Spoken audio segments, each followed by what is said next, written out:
Si tu sais dessiner une boîte en 3 dimensions comme ceci, eh bien tu sais dessiner une voiture. Démonstration. Commençons par le dessin de la boîte. Alors j'ai pris un feutre gris plutôt qu'un crayon pour que ça soit plus visible. Je remonte un peu le capot, le pare-brise ici et les vitres latérales qui vont sur le côté bien sûr. Je rectifie un peu le bas du pare-brise. Je fais 2 phares ronds à l'avant, j'arrondis un petit peu.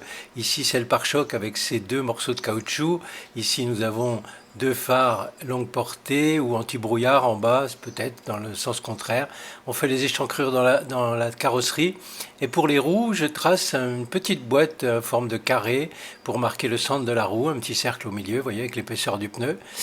Là, l'autre roue. Et maintenant, j'ajoute un petit peu d'épaisseur sur le pneumatique et je marque le centre. Maintenant, on peut passer au feutre. Je commence par le pare-brise et je vais faire le rétroviseur, puis le côté de la voiture avec les vitres latérales, comme ceci, le haut du toit. Et je vais commencer le capot avant avec les phares ronds de chaque côté et tout la calandre en avant qui incorpore les phares, y compris ceux-ci qui sont des phares anti-brouillard a priori. Je vais noircir cette partie-là de la calandre. Et maintenant, je vais descendre et faire les parties en caoutchouc du gros pare-choc qui s'incline un petit peu quand on arrive sur le côté de la voiture, comme ceci. Et on a ici les clignotants. Les clignotants, voilà. Et en dessous, on a des longues portées, probablement ici. Et la plaque d'immatriculation, le bas de caisse, l'échancrure pour la roue, l'autre roue que je noircis, et un petit peu d'ombre ici. Le centre de la roue tout d'abord, avec le centre excentré du côté gauche, et on voit mieux les reliefs sur la droite, à cause de la perspective.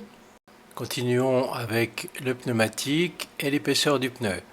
On va maintenant marquer un double rebord ici, le bas de caisse, et l'échancrure arrière avec le pare-choc, et on rejoint la carrosserie, le côté. Une petite bande sur le côté, les petits traits pour marquer les portes avec les poignées de porte. Je termine la roue arrière comme la roue avant, je noircis le pneumatique et je vais noircir la partie sous la carrosserie. Voilà, il nous reste à faire les essuie-glaces comme ceci, et puis ce qu'on voit un petit peu à l'intérieur, alors il y a beaucoup de reflets, donc voilà, je redresse un peu le pare-brise qui était un peu penché, et je vais obscurcir toute la partie intérieure pratiquement avec des rayures verticales comme ceci.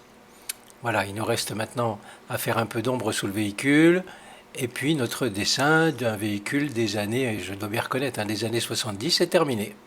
Ah, l'antenne, j'avais oublié.